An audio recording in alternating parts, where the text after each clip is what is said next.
today's video, I'm going to share with you one of our family's favorite suppers, and it's just called cheesy potato pie. And I actually heard about this recipe from another YouTuber. Her name is Sarah, and her channel name is Our Tribe of Many, and she's got a very large channel. But she was talking about this dinner that her son can make, and she found it off of the A1 steak sauce bottle on the bigger one.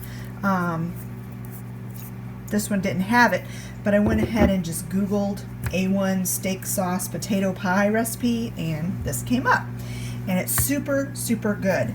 Now I will be doubling the recipe for our family, so what you're going to need, what I'm going to use is 2 pounds of lean ground beef, 1 onion chopped. I'll probably use just dehydrated onion for sake of quickness. 2/3 a cup of A1 sauce. Now this jar is just shy of 2/3, so it'll be this entire jar, plus I put a couple of tablespoons of ketchup in it, because to me A1 steak sauce kind of smells like it's got ketchup in it, so that's what I do, and it works out just fine. 2 cups of hot mashed potatoes. I don't measure the mashed potatoes, I just make a big batch of mashed potatoes.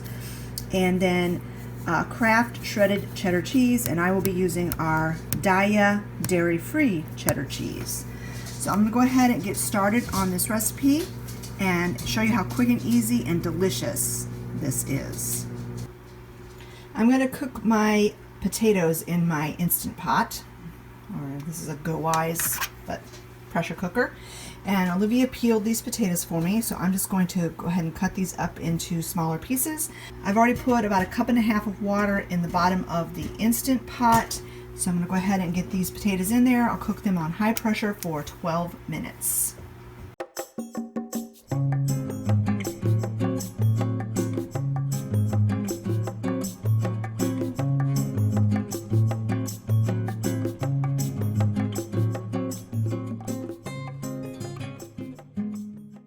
So in this pan I've got 2 pounds of ground pork.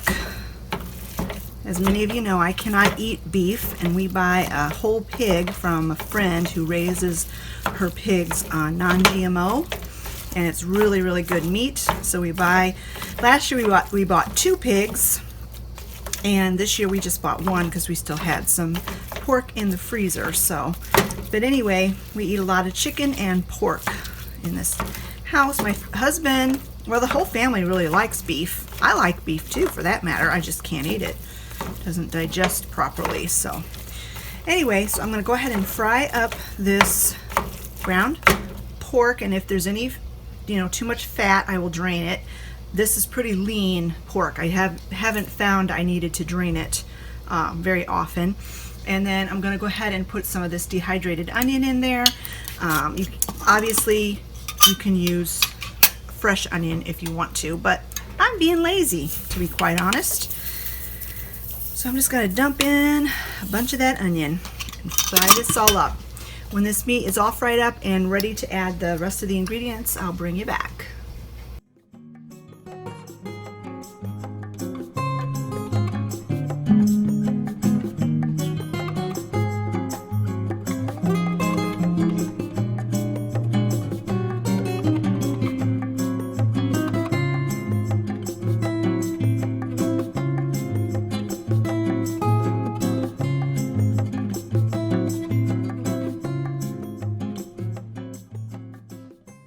While Olivia finishes mashing the potatoes, you can see I've got the meat all browned, and I did end up having to drain this batch.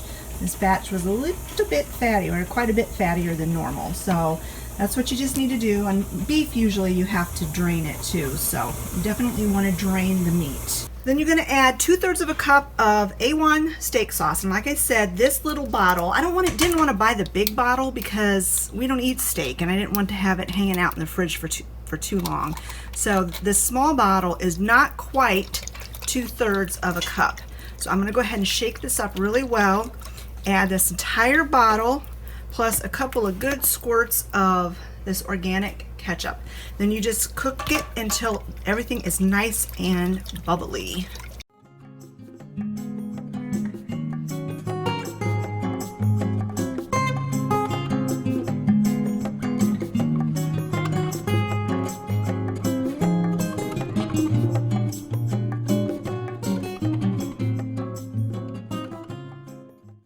And I'm even going to add a little bit of water to this and to rinse the bottle out.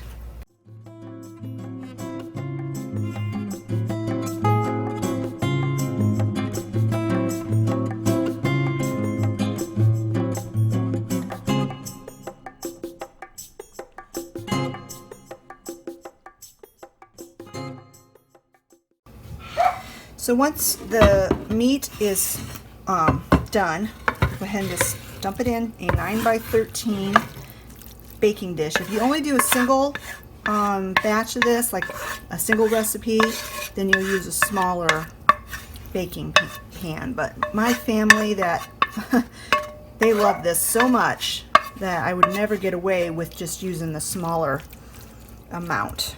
It would never be enough. Then you take a little bit of the cheese and sprinkle that on top. Just a little. Then you take your freshly mashed potatoes and put them on top. I just basically took a 3-pound bag of potatoes and had Olivia peel them. And then you saw me put them in the pressure cooker, and then Olivia whipped them up for me.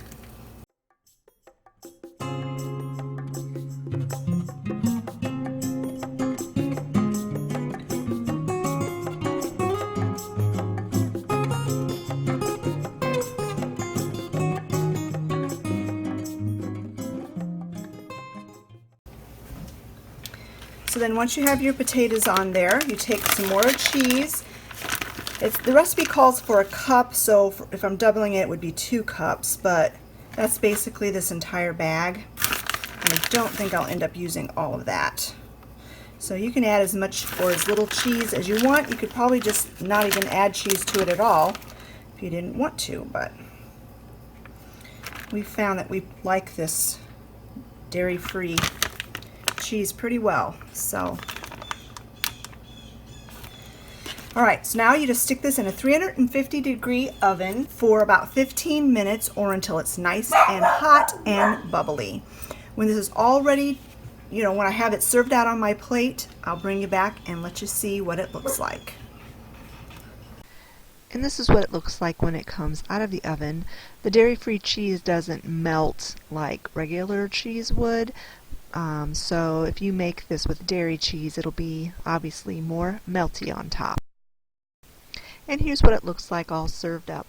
This is a family favorite. It is really delicious. It has a lot of flavor, and it really sticks to your ribs and keeps you full for a long time. Anyone in your family who is a meat and potatoes type of person will really love this recipe. I hope you give it a try. Thanks so much for watching, friends, and we will talk to you later. Bye-bye.